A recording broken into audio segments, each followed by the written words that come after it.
So let me make a map, if you like, of the criteria that I think makes sense to choose when you're looking for a suitable marriage partner.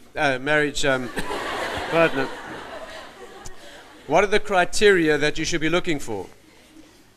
So let me try to map out what I think are criteria that make sense. Experience shows to be important.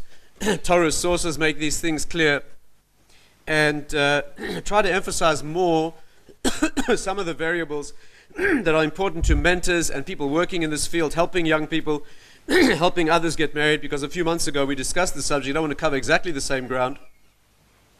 So let's try to point it in that direction.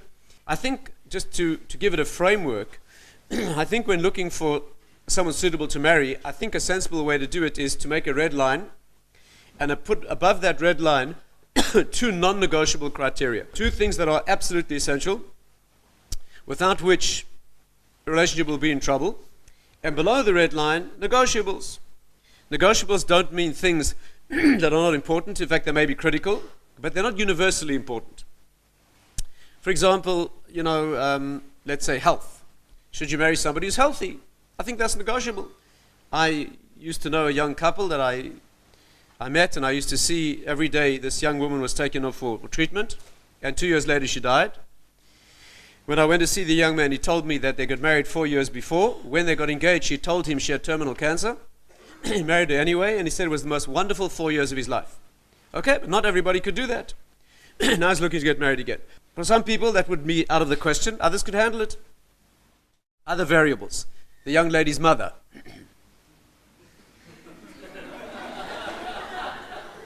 Some young ladies have mothers who are nice. Others need a place to park their broom when they visit. And for some young men, they say, I need to marry into a warm, loving family. Others will say, it's no problem. We'll live in Alaska. We won't have a phone. It'll be fine. And there are many other variables that could wreck a marriage, attitudes to money, many other things like that. But they're not universally important. But there are two, I think, that are universally important. By the way, when we talk about the non-negotiable criteria, I'm assuming, of course, that there's some absolutes that already exist. Right? Absolutes would be the young man setting out to get married. The person who's thinking of marrying should be female. Right? That's still a Jewish value, even though it's becoming much less popular. But that is still an approach we have. Not only that, the person must be Jewish. Not because you can't have a wonderful relationship with a non-Jew. Of course you can. But Kiddushin is the meshing of those two opposites that are male and female. And therefore, and by the way, the reason for this, the deep reason, is because we understand that a marriage is a reconstitution of original oneness. According to Kabbalistic teaching, husband and wife are really two fused halves. They were torn apart before being brought down to the world. According to Kabbalah, the Gemara says that they were fused back to back and brought down into the material world by being split apart, having to face each other. Back to back is wonderful because it means there's no back, there's no vulnerable dark side. The back in spiritual thinking is always the side of contamination, excretion, darkness, unrecognizability. The front is the side of Kedusha, of sanctity. So there's no back, it's just two fronts, but there's no relationship. And then they're torn apart and brought down to the world to face each other, make that relationship with the vulnerability that's involved. And therefore, really, a marriage is a reconstitution. The reason you can't marry a non-Jew is not because you can't have a good relationship with a non-Jewish person, but because, by definition, they're not the two halves of that same original, very beautiful way of saying this, is that when that original Jewish marriage, which was the original archetypal Jewish marriage? Not Jewish. Avram and Sarah, right? When their marriage policy, if you like, is stated, it's at the moment they cross the border from Egypt to Israel, from Israel to Egypt. As they move from the world of sanctity to the world of contamination, Egypt was a place of terrible depravity. And as they cross the border, he turns to his wife and he says, please tell them you're my sister. The Torah is never talking practical strategy. Always something deeper than that. And what's being said there is that in the root of Jewish marriage is that every husband should think of his wife as his sister. Because brother and sister are two separate people who come from a common origin. In fact, the word ach in Hebrew, which means a brother or a sister, ach, achot, means to stitch together something torn that was once one. La'ache means to stitch together. And therefore, these are two human beings who were once one. And they come into the world as separate people and have to reunite and reassert that original bond. That's the brother-sister bond. Of course, it's no accident that Avram Avinu, Abraham, is called the one who stitches together a torn world. He unites heaven and earth, which Kabbalistically are male and female as well. And every Jewish marriage is an echo of that. So that's an essential. And there are others as well, for those of you who work in this field. Another one would be the fact that, let's say a young woman knows she cannot have children. If she can't have children, that raises issues, because since we only marry one today, right? We only marry one partner, one man, one woman. So if the young man knows the woman cannot have children, there's an issue. Because part of the mitzvah of marriage is to have children. A man has a mitzvah to have children. So if the girl cannot have children, there's an issue. How's that handled?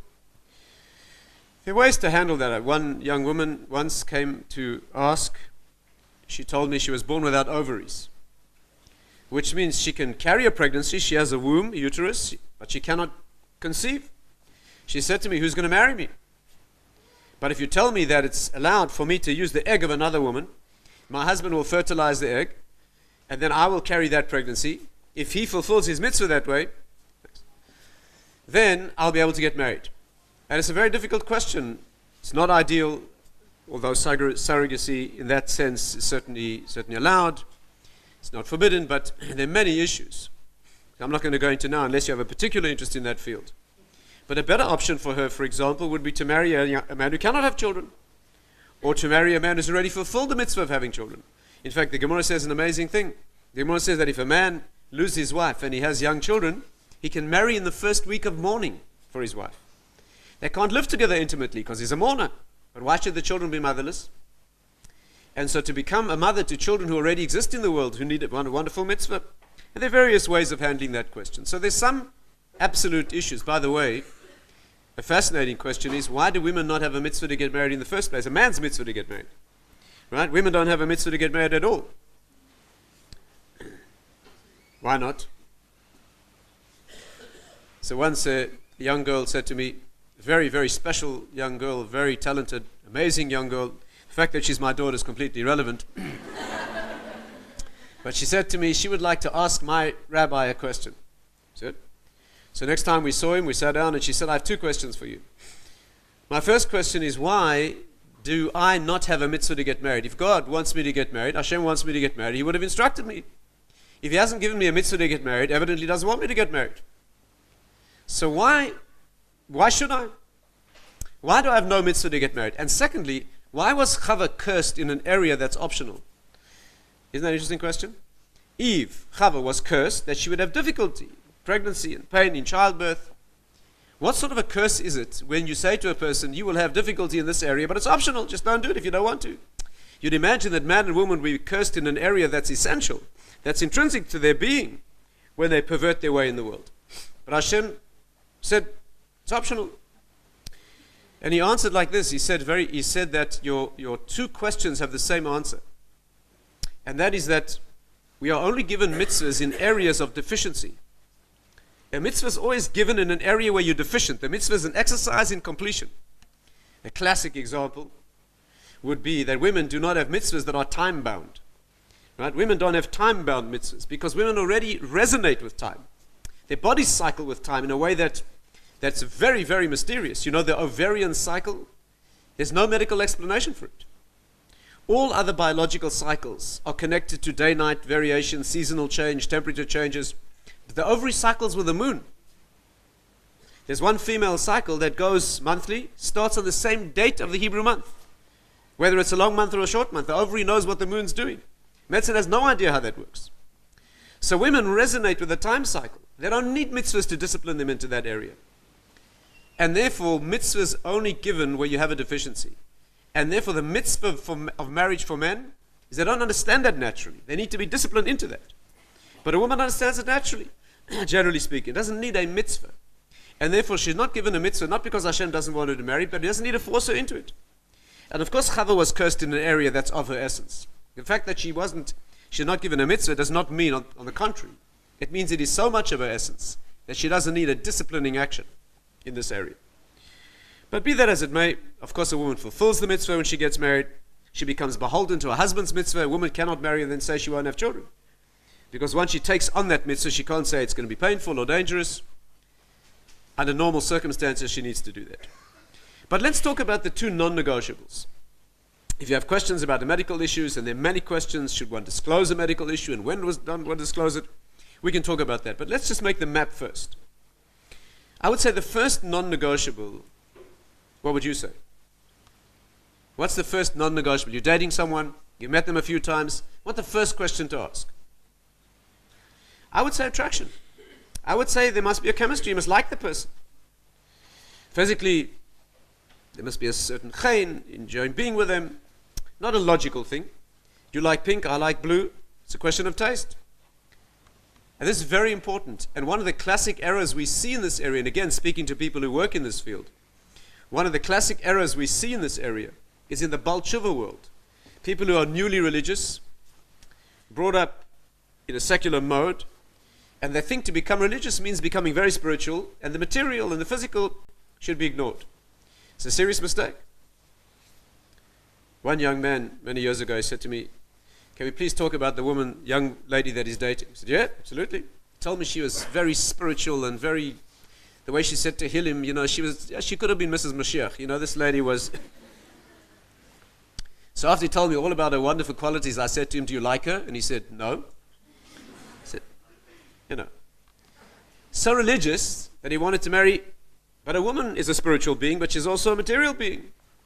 And marriage has that side, very important. Marriage is hard at the best of times. And therefore there needs to be a natural attraction. The Gemara says, especially for men, man marries a woman, should see her beforehand and contract a marriage on paper alone. For women also it's important, it's less important. Women are considered to be more mature in understanding the meaning of a relationship. They'll put up with more or less, not sure which, but they'll find meaning in a relationship when a man might not be mature enough to do so. But it's important, and by the way, again, for people who work with young people, it's also important to know, people need the discipline to know that after marriage, also pay attention to your appearance. There's a young man, he's looking good, he's dating. He's dating for the first time in 18 years, he's wearing a clean shirt, smelling like a flower. The trouble is after marriage, sometimes that changes, shape starts to change subtly. That's not respectful. If you make yourself look good before marriage, you have to make yourself look good afterwards. Women are often guilty of the same thing. They look stunning before marriage. And then a few days after marriage, they, when they go out, they look wonderful, but at home they look like something the cat dragged in. That's not respectful. If you make yourself look nice beforehand, you have to make yourself pay attention. Shlomo Zalman was in his 80s, used to make himself look nice when he walked up the stairs to his home, his wife's home. That's respectful, and you have to do that as well, of course. So attraction, very important, and it needs to be there. We put it first because it's easiest to assess. You meet a person a few times, not necessarily once. Sometimes a person grows on you. But if you meet a person a few times, you need to feel that there's an attraction. Many people ask, how attractive? Does the person, you have to look at the person and, get sort of life-threatening asthma? So it's a mild breathlessness. That's a good sign, right? At least. How attractive the person has to be, I'm not sure it's so important. You change with time. Pregnancy changes you. Age changes you. But I think it has to be positive. There's a red line in this area too. Below the red line, person you'd feel offensive. You wouldn't want to be close to the person. Above the red line, you feel positive. You could be close to them. I think it needs to be positive. Not necessarily, there'll always be somebody more attractive. But I think it needs to be positive, and I think this needs to work on both sides, male and female. I remember a young lady who very tensely, anxiously knocked at my door one Saturday night. What's the problem? She told me she's getting married in 8 days' time, Sunday a week, and she feels now that the time is approaching. She's not sure she could be close to her husband physically. She respects him as a wonderful person, but she's been putting this aside, and it's a problematic area. So I said to her, you think about it now, and you make a commitment now. You decide now you're going ahead with this and you never look back, or you call it off now. And she sat there at my table and she agonized over it for a long time and decided to get married. They got married. They got divorced on their wedding night. She felt she couldn't go home with him. That was the end of the marriage. Not good. One young man came to see me a couple of weeks after marriage, looking very depressed. Can't live with his wife. He can't be close to her. I said, why not? She doesn't look like my mother.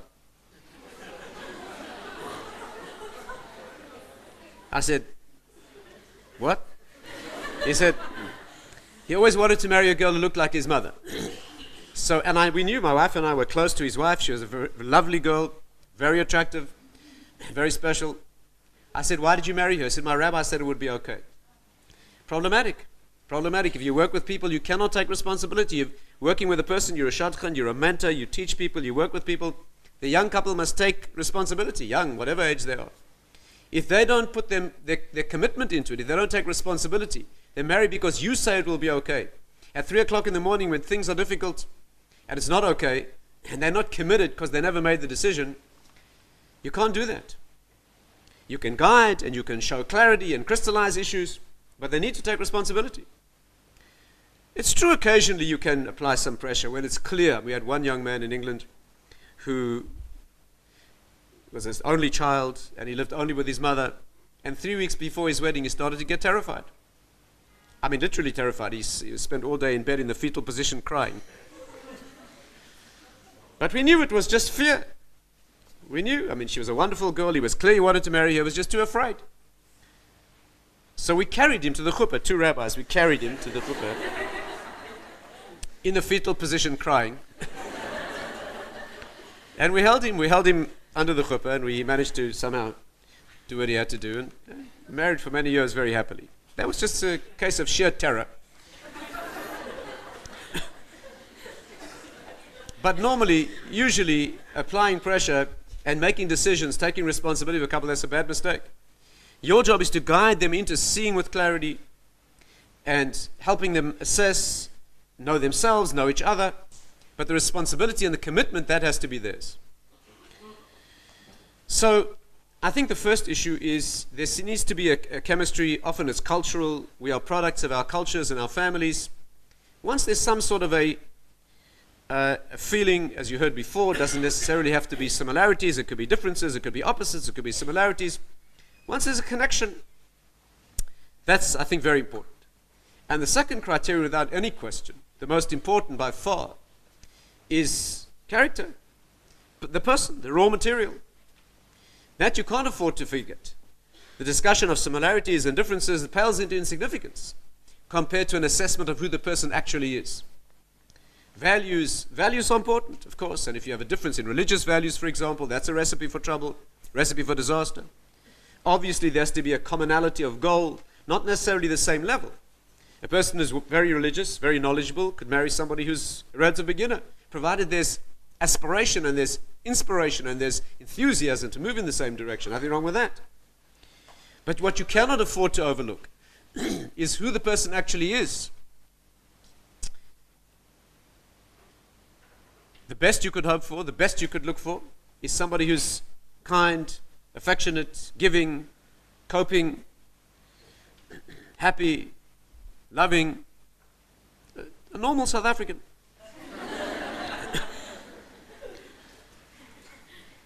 If you choose somebody who's problematic, psychopathic, twisted, hung up, then you're in trouble. Unless you are psychopathic and twisted and hung up, then you'll be fine. I think I mentioned last time we met a wonderful story about a sadist and a masochist who got married. Sadist and a masochist got married, right? Wonderful. As soon as the door was closed, the masochist said to the sadist, "Hurt me." And the sadist said, "No." Perfect relationship. So, not everybody, obviously people come with their issues, people have baggage, but the important thing is a compatibility. Can you handle this person in terms of their real personality? Marrying a person on the assumption that they will change deeply, very risky. Very risky. It's a lifetime of work to change one characteristic. People seldom manage to do that. And therefore, I think the most important criterion is an assessment of who the person actually is. Many people, young people, tell me, I need to marry somebody very intelligent. Okay, maybe that's important. If it's important to you, it's important. But it's not nearly as important. Academic intelligence is not nearly as important as character, as being a loving, giving, above all else a giving person.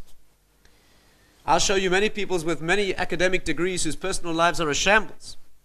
And other people who've got no academic intelligence, they've got wisdom in their hands. They know how to conduct a relationship. There's no substitute for that. Many young people tell me, I have to marry somebody who's very intelligent. You know, they think they're going to have these long, what my daughters call D&Ms, right? Deep and meaningfuls. They think they're going to sit up all night with their husband speaking deep and meaningful, you know. From the moment you get married, you'll never have another deep and meaningful discussion.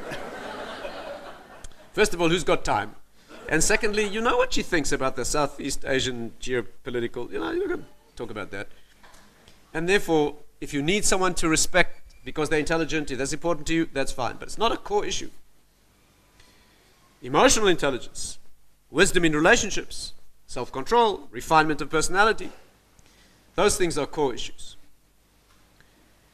And so, I think that the second non-negotiable has to be an assessment of the person, not the superficial, what you heard called interests before.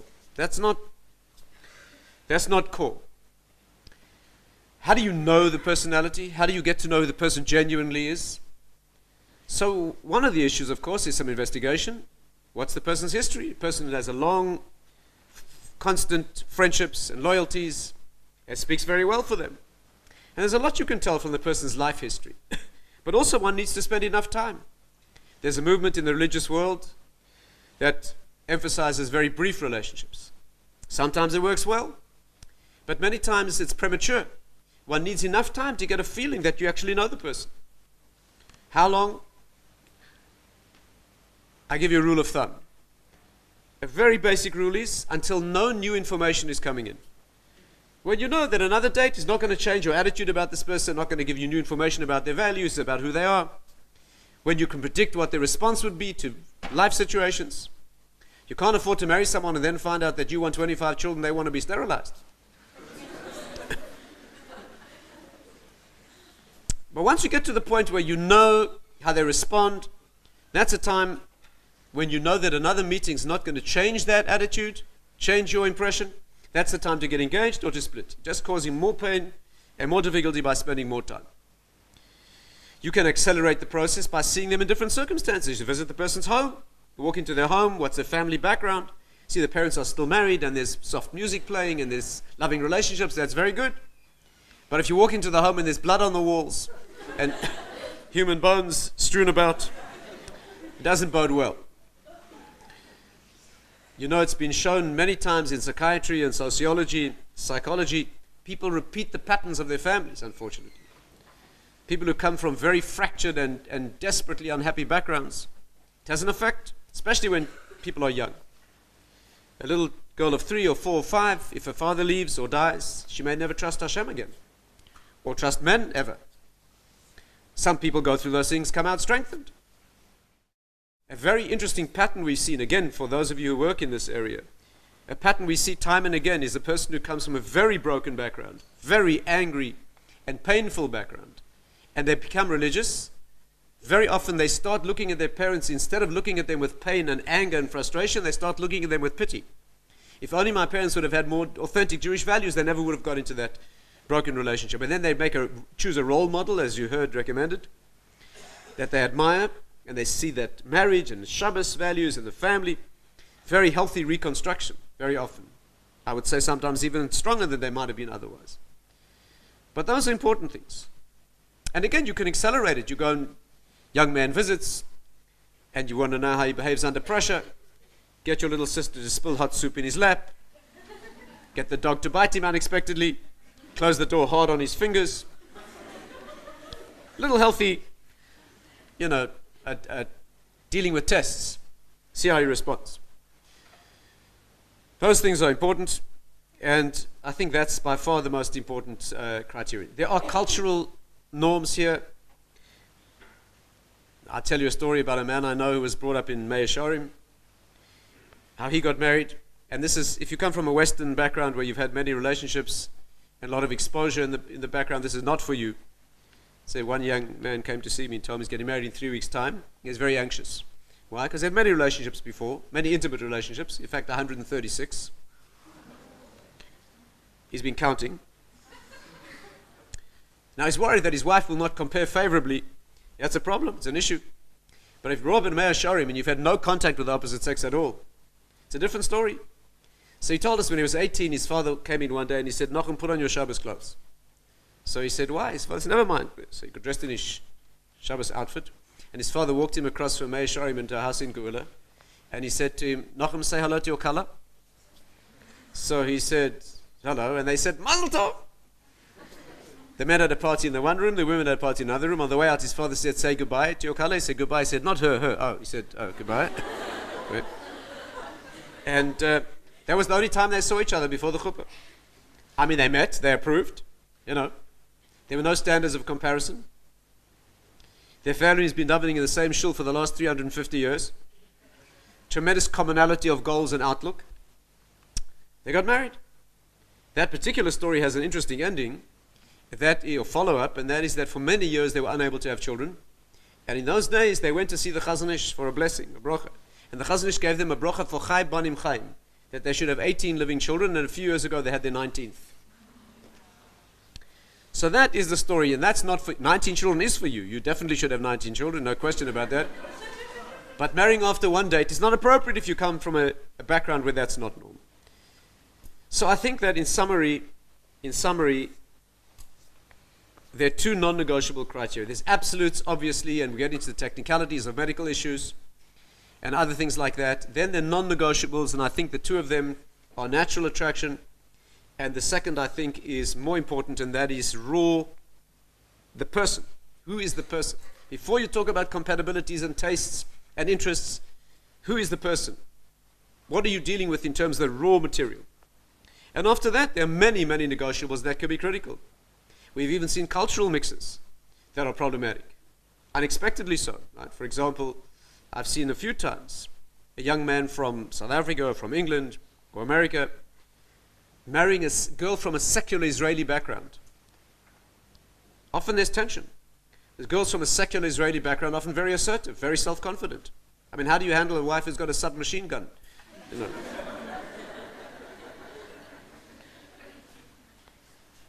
Tactfully, carefully. So they're cultural issues, right?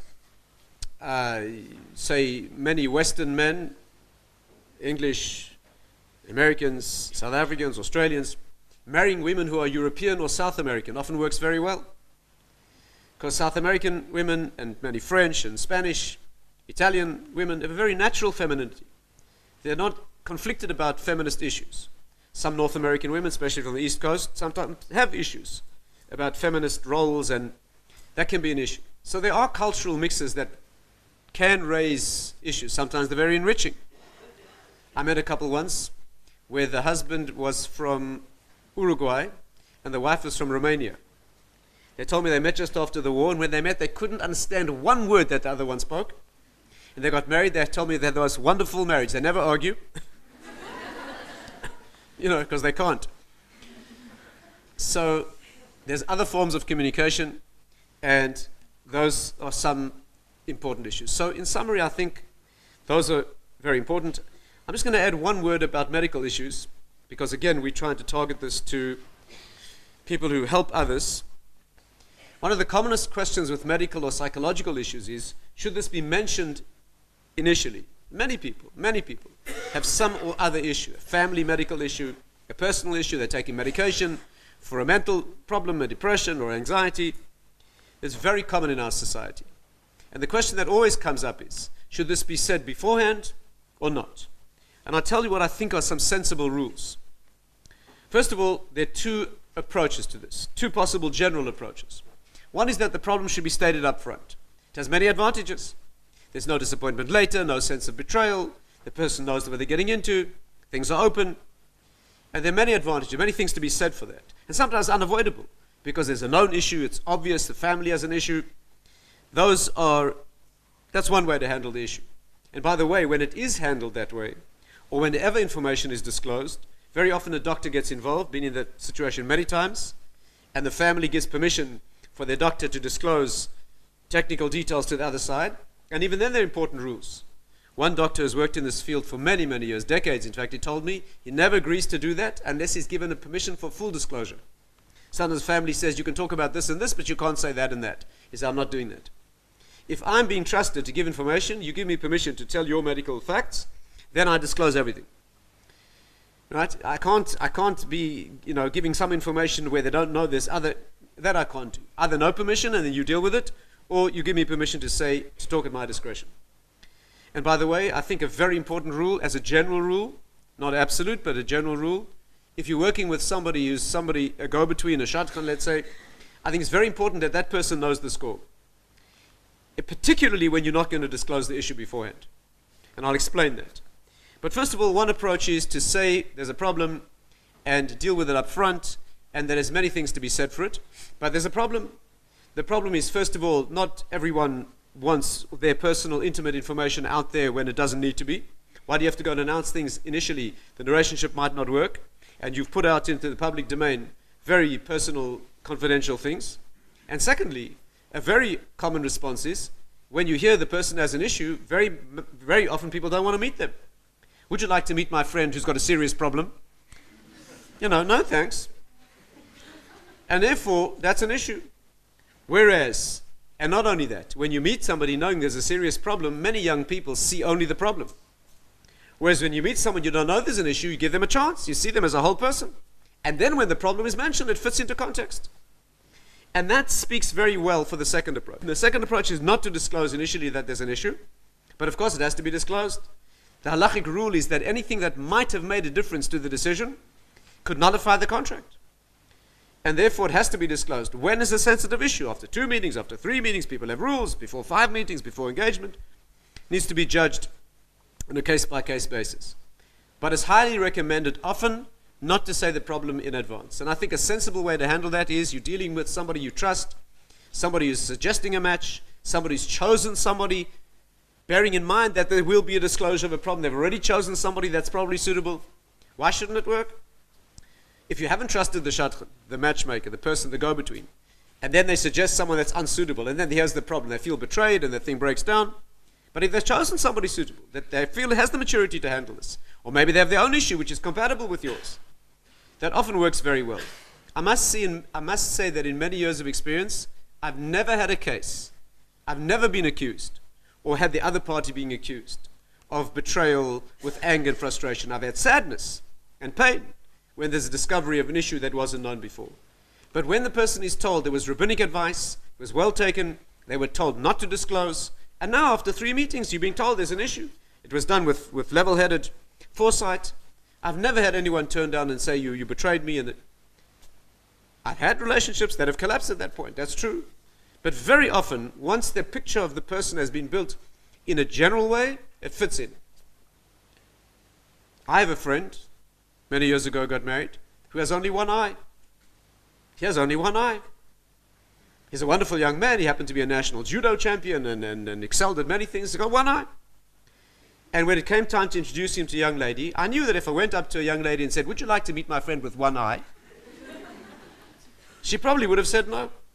So we decided not to mention it, and she never noticed. She did not notice. He's got a very good glass eye, and she never noticed. And by the time it became an issue, it was completely irrelevant. And a wonderful relationship. So I think there's a lot to be said for that. In fact, probably that should be the general rule. And I think it works very well when you're dealing with a person who introduces you, or introduces the person to someone else with intelligence. And by the way, I think that's a very important rule in general. When you're dealing with somebody who has good sense to introduce people who have a basis for a relationship, not just he happens to be more or less male and she's more or less female, so I think we should introduce them. That's just heartbreaking. People go through that, and it's so disappointing to be put into relationships that are obviously not going to work. And how much do you need to do? You need to know 1 or 2 people, a few people who know you and understand you well, that you trust, who are mature, who make sensible introductions. You don't need more studies than that, more effort. Marriage comes from Hashem anyway. So you need to make an effort.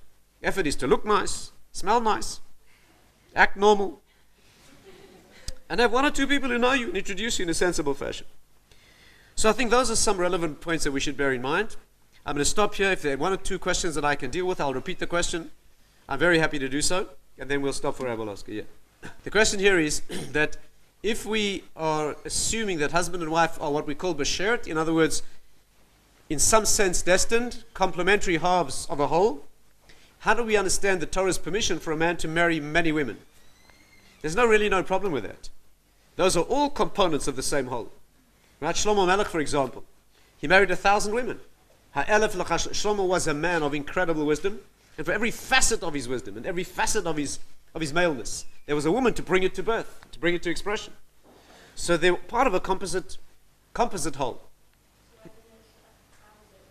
Oh, that's another question. The question is, why can a woman not marry many husbands? Would you like that? Would you like that? Would you like that? Yeah, you see that a man can marry many women because maleness means multi-potential energy. That's what maleness means. We refer to Hashem as male, for example, because he's the source of all things. The earth is always female. The earth, which finally brings things to fruition in a finite sense, is always female. All the words for the earth and the world are feminine. The word female in Hebrew, nekeva, means to make specific and limited. Asher nikvu b'shem, they were fixed by name. Right? Nekeva, feminine, means to make finite and fixed. And the Kabbalists say that the beauty of the male is infinite energy. And the curse of the male is only energy, it's only potential. The beauty of the female is bringing a thing to reality, to birth. And the curse of the female, only this one. And all the others that could have been are lost. So femaleness means bringing a thing to fruition. And it's a finite world. Things can only exist in the world in the form that they have. So maleness is a multi-potential source. And femaleness is a bringing to specific finite reality. And so says the Maharal, a man can marry many women. He is a multi-potential source. But every woman, and men have that energy, that potential. No woman in her right mind wants more than one husband, I can assure you. I mean, one's usually more than enough. The question was, what happens when there's admiration and respect and all the values are there, but there's just no chemistry, there's no gut level reaction, no. Okay. So, and if there's not that, then when do you call it off? I really think that's a personal issue. If you know yourself well enough to know that I've given this person a chance, there's been time for them to grow on me, I've seen their genuine beauty, and it's just not for me. Right? There's no personal attachment there. There's no feeling of bond that could be established here. It may happen in one date. That's sometimes unwise, but it may happen in 2 or 3 or 4. I think you meet a person 5 times if you want a rule of thumb, and there's just no sense of compatibility at all. You feel very distant. You couldn't be close to them. I think that's worrying. If you mature enough, by the way, it doesn't matter. If you mature enough, but few people are these days. Yosef Chaim Sonnenfeld, one of the great rabbis of the previous generation, turn of the last century, he was suggested, a marriage was suggested for him, and he agreed. And when he met the young lady, she turned out to be 10 years older than they told him, and probably could not have children. But he married her because he wouldn't upset her, because he'd agreed already. Now, you need to be a very big person for that. As it happens, they were married for a number of years, and she never had children. Ultimately, she died. He married someone else, and he had a family. But he married somebody. There was a genuine reason not to. There was false information, but he wouldn't let her down. He wouldn't upset her. So if you're the kind of person big enough that those values mean more to you than your own self-indulgence and your own, but you have to be very big for that. A couple of years ago, there was a wedding in New York where the chassan, the groom, just failed to arrive. He just chickened out. Okay, at the last minute. And the color was standing there, and he never arrived. His brother was standing there, and as soon as the brother realized what had happened, without a moment's hesitation, he stepped under the chuppah and married the girl, so she shouldn't be embarrassed. Right? Look, maybe you liked her, I don't know, but but if you're mature enough, you can marry for the right reasons, but few of us, right? Even though we marry to build love, but it needs to feel good. Rav Simcha Wasserman used to say, if a love doesn't feel good, it's worrying. You're not getting married to feel good. That's not marriage, that's business or prostitution. Right? You're not married to feel good, but if it doesn't feel good, it's worrying. If a relationship isn't feeling good, there's a big difference between engaging in a relationship to feel good and engaging in a relationship for its meaning and it feels good too. Most of us need that. The question is, many marriages collapse, sometimes very soon. We see marriages collapsing at all stages. What are some of the causes of collapse in marriage? This is an enormous question, and it has a very different profile in the religious world than it does in the secular world.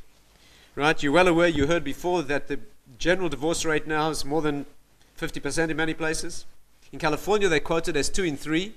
And California is the place where not many people get married in the first place. I mean, you'd assume when they do get married, they really want to.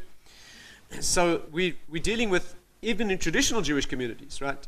We're dealing with a very high divorce rate. And I think it's a very big and broad subject. I'm not sure I'm capable of generalizing for you. And I'm not sure that it's issues that were missed in the beginning. Very often, people know each other very well, and they live together very successfully, and years down the line, things collapse. If you want one insight, I would offer you Rav Dessler's. He says that the success of a relationship is built on the intensity of your giving. Which means if you're giving intensely, 2 people intensely trying to make each other happy, it's a relationship for bliss. Why wouldn't that work? But 2 people engaging in a partnership, I've got my duties, you've got yours. Problematic. Recipe for civil war. And therefore 2 people with the ideal, starting with the ideal, that I'm in this to make the other person happy. And we'll enjoy that. I'll enjoy that too. If you don't, there's something wrong. I think it's very unusual to see a relationship fail where 2 people are thrilled by giving to each other intensely. The question was, I said one should screen out and exclude a person with a problem. I don't mean that.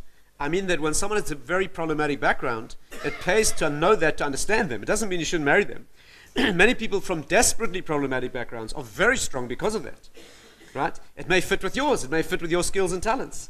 I do not mean, if you would exclude everyone from problematic background, we have enough trouble now finding people, okay, to marry. It's a desperate situation of many people unable to find a partner.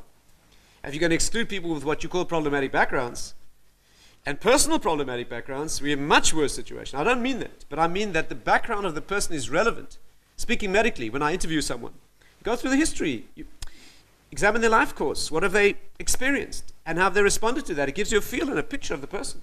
So don't mean you exclude marrying the person, but I think it gives you a deep insight into who the person is when you see what their life course has been, and how they dealt with that adversity. Has it left them broken? Has it left them stronger? In which areas are they weak? In which areas have they become strong? Just a simple insight into who the person is as a person. I think that's important. Okay, thank you very much.